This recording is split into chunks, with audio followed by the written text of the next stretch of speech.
ഒണീലിൻ്റെയും ലക്ഷ്മീൻ്റെയും വിഷയത്തിൽ ഒണീൽ കൺഫെഷൻ റൂമിൽ വന്നിട്ട് പറയാണ് ഈ വിഷയം ലാലേട്ടൻ്റെ എപ്പിസോഡിൽ ചർച്ച ചെയ്യണം. കാരണം എൻ്റെ ഇമേജിനെതിരെ വളരെ മോശമായിട്ടുള്ള രീതിയിൽ ബാധിച്ചിട്ടുണ്ട്.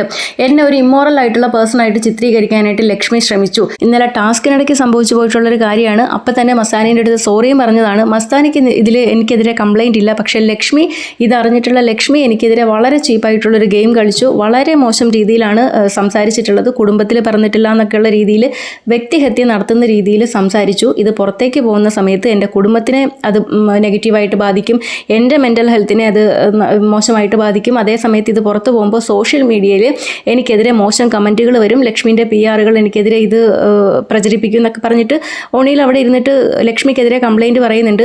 അപ്പം ബിഗ് ബോസ് പറയുന്നുണ്ട് ലാലേട്ടൻ്റെ എപ്പിസോഡിൽ ഇത് ചർച്ച ചെയ്യാം. അതിൽ ഒണീൽ അവിടെ ഇരുന്ന് കരയുന്നുണ്ട്. കാരണം ഒണീലിനെ ഇത് നല്ല രീതിയിൽ ബാധിച്ചിട്ടുണ്ട്.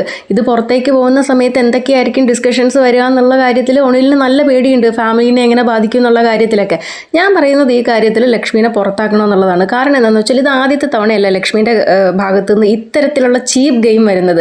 കഴിഞ്ഞ ദിവസം ഈ ആദിലേൻ്റെയും നൂറേൻ്റെയും വിഷയത്തിൽ സംസാരിച്ചിട്ടുള്ളൊരു സ്റ്റേറ്റ്മെൻറ്റ് തന്നെ മതി ലക്ഷ്മീനെ പുറത്താക്കാൻ വേണ്ടിയിട്ട്. ഇനി ഈ ആഴ്ച വന്നിട്ട് ലക്ഷ്മിക്ക് അവസാനത്തെ ലാസ്റ്റ് വാണിംഗ് കൊടുക്കുമോ എന്നുള്ളത് അറിയത്തില്ല.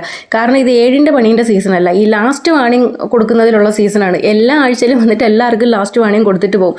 ലക്ഷ്മീനെ പോലൊരാൾ അവിടെ തുടരാനായിട്ട് ഒരു യോഗ്യത ഇല്ലാത്ത ഒരാളാണ്. കാരണം തുടക്കം മുതലേ ഇത്തരം രീതിയിൽ വളരെ ചീപ്പായിട്ട് നിലവാരം കുറഞ്ഞ രീതിയിൽ ഗെയിം കളിക്കുന്ന ഒരാളാണ്. ഇപ്പോൾ ഈ നിലവാരത്തിൻ്റെ കാര്യം പറയുന്ന സമയത്ത് നമ്മൾ പൊതുവെ പറയും മോശം വാക്കുകൾ ഉപയോഗിച്ചു, മോശം രീതിയിൽ സംസാരിച്ചു, അങ്ങനെ സംസാരിക്കുന്നവരും അകത്തുണ്ട്. അപ്പോൾ അവർക്കെതിരെ സംസാരിച്ചുകൊണ്ടാണ് ലക്ഷ്മി ഈ വീടിനകത്തേക്ക് വരുന്നത്. നിങ്ങൾ മോശമായിട്ടാണ് സംസാരിക്കുന്നത്, അങ്ങനെ സംസാരിക്കാൻ പാടില്ല. ലക്ഷ്മി ഈ ഭയങ്കര ആറ്റിറ്റ്യൂഡൊക്കെ നിന്നിട്ട് ആധികാരികമായിട്ട് പറയാൻ പാടില്ലാത്ത മൊത്തം വൃത്തികേടും അവിടെ നിന്നിട്ട് വിളിച്ചു പറയും. അതുകൊണ്ട് ഞാൻ പറയണ ഒണിയിൽ ലക്ഷ്മിക്കെതിരെ സ്ട്രോങ് ആയിട്ടുള്ള കംപ്ലൈൻറ്റുമായിട്ട് മുന്നോട്ട് പോകണമെന്ന് തന്നെയാണ്.